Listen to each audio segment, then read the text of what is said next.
एक समय की बात है। एक गांव में रामू नाम का किसान रहता था। रामू ने इस साल सेब की खेती की हुई थी और फसल की अच्छी पैदावार हुई थी।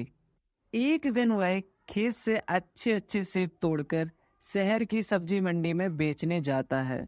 फल ले लो फल, ताजे ताजे सेब। शाम तक सारे फल बिक जाते हैं और कुछ सेब बच जाते हैं। रामू बचे हुए सेब को लेकर निकल पड़ता है। रात काफी हो चुकी थी और रास्ते में सुनसान सड़क पड़ती है और वहीं पास में एक चुड़ैल का वास होता है और वह चुड़ैल काफी समय से भूखी हुई होती है। रामू को वहां से गुजरते हुए देखकर चुड़ैल के चेहरे पर चमक आ जाती है। अरे वाह, बड़े दिनों बाद यहाँ से कोई आदमी गुजर रहा है। हा हा हा हा हा हा। आज तो कुछ खाने को मिल ही जाएगा। आज मैं पेट भर के खाऊंगा। हा हा हा। वह चुड़ैल आदमी को खाने जा ही रही होती है, तभी बैलगाड़ी से गिरते हुए सेब पर उसकी नजर पड़ती है। चुड़ैल सेब को जल्दी से उठा लेती है और घुमा घुमा कर उसे देखने लगती है और उसके बाद वह एक सेब खाकर देखती है। अरे वाह, ये तो बहुत स्वादिष्ट है। इतनी अच्छी चीज तो आज तक मैंने कभी नहीं खाई। चुड़ैल जल्दी जल्दी सारे सेब को खा जाती है। चुड़ैल के पास अब एक भी सेब नहीं बचता है। चुड़ैल को अब और सेब खाने का मन करता है। क्यों ना उस गाड़ी में मैं बैठ जाऊं, जिससे मुझे और सेब खाने को मिल जाएगा। वह रामू के बैलगाड़ी में जल्दी से बैठ जाती है। रामू को बैलगाड़ी में एक झटका सा महसूस होता है। वह पीछे मुड़ के देखता है तो सब कुछ नहीं दिखाई देता है।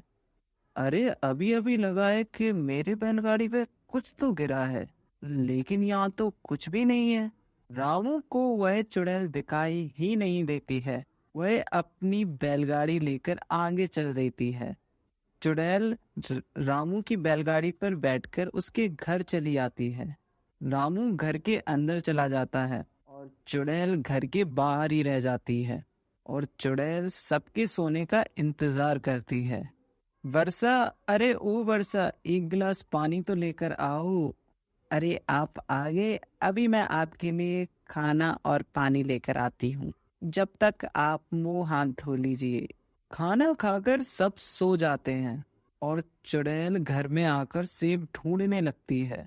वह घर का एक एक कोना देखती है, पर उसे सेब कहीं नहीं मिलते, जिससे चुड़ैल को बहुत गुस्सा आता है।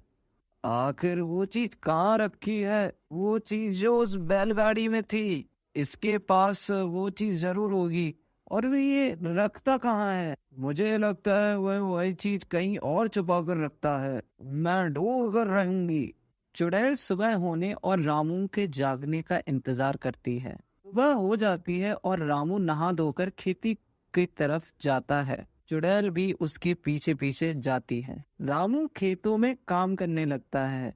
चुड़ैल को दूर से ही ढेर सारे सेब दिख जाते हैं। वह तो खुशी से पागल हो जाती है। मिल गई, मिल गई, हा हा हा हा। आखिर यह चीज मिल ही गई। मुझे लग ही रहा था कि यह इतनी स्वादिष्ट चीज कहीं और ही छुपा कर रख रखी होगी, पर आखिरकार मैंने ये चीज ढूंढ ही ली। हा हा हा हा। अब चुड़ैल एक एक करके सारे सेब खाने लगती है। रामू थोड़ी देर के लिए कहीं और चला जाता है और थोड़ी देर में ही चुड़ैल सारे सेब खा जाती है। जब रामू वापस आता है तो खेतों में सारे सेबों को गायब देखकर बड़ा हैरान हो जाता है। अभी तो इन पेड़ों पे इतने सारे सेब लगे हुए थे, अचानक से कहाँ गायब हो गए? ऐसे कैसे हो गया? आजकल तो सेब की कितनी डिमांड है और यहाँ सारे सेब गायब हो गए। मुझे तो बड़ा ही नुकसान हो गया। अब मैं करूँ तो क्या करूँ? ओ, रामू वहां सर पकड़कर रोने लगता है। उसकी सालों की मेहनत बर्बाद हो जाती है। रामू को ऐसा देखकर चुड़ैल को बहुत बुरा लगता है।